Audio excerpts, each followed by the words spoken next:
dah dengar lah riwayatnya ketika lahir Nabi di antara bidang lain beliau tadi ruh hadir Siti Asiyah Urinam Firaun yang iman ke surga kan, dan Siti Maryam mak Nabi Isa. Jadi menyatakan hadir yang kali meninggal menyatakan roh. Jadi mungkin Allah dia bagi taruh kan, dia bagi taruh mbak datang Siti Maryam dan pun tiap-tiap tu ya pembiar Nabi tu sebagai bidang yang Allah Maha Kuasa yang kisahnya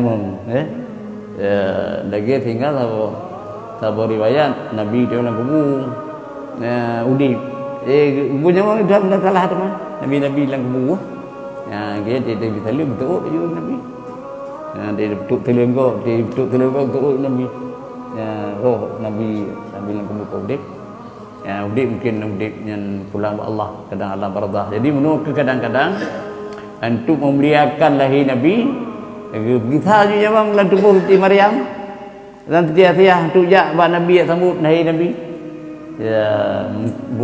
mungkin lagi yang cara buat Tuhan pokok hadir tetap kalian di Aminah mungkin tanya yang turun ni bukan apa Siti Maryam tapi Siti Asiyah sebab urung bandua urung puji oleh Allah dalam Quran dua namanya punya kelebihan Siti Maryam dinanya diperaunkan Asiyah dinanya diperaun ipeh lepas jeruaki dia dalam turun tadi di pembetir dagang Rabbi benili indaka baitan fil jannah wa najini min fir'auna wa amali wa najini min aqwamidh dhalimin.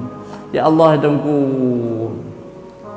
ni pelpahlun ni bak peraun dan amaji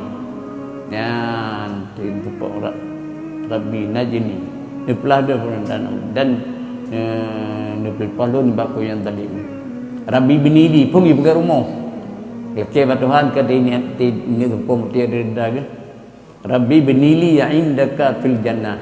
Ya Allah tungku ni buka gelun Rabbi benili indaka fil jannah. Ni buka apa tempat gelun sudugai tidur mana tidur ti rahmat ron kai ti Tuhan misi mutubu ke dan ul palun beramal perundang kaum ji. Jadi batik tumpung dedah yang mengasiah cabul ya Allah ketiak surga. Yang duk kelebihan Asiyah. Nanti Maryam nanti ke berah. Ya ibadat tapi Nabi view nganya Nabi Isa dalam gunung Libanon. Pua ke makanan puasa, unali muda. Ka puasanya baju tahu dah nganya ke ieu hana ia aku lagi dia. Dan ke Tampung lagi ke Tampung hana begat dia ke begat istana meligo begat kan. Nah. Jadi yang tunggu ibadat Nabi Isa kan mak Siti Maryam. Ya, jadi oleh kerana demikian dua-duanya nurine yang mulia dia bangkit ya Allah mungkin anbiya pun mulia lahir Nabi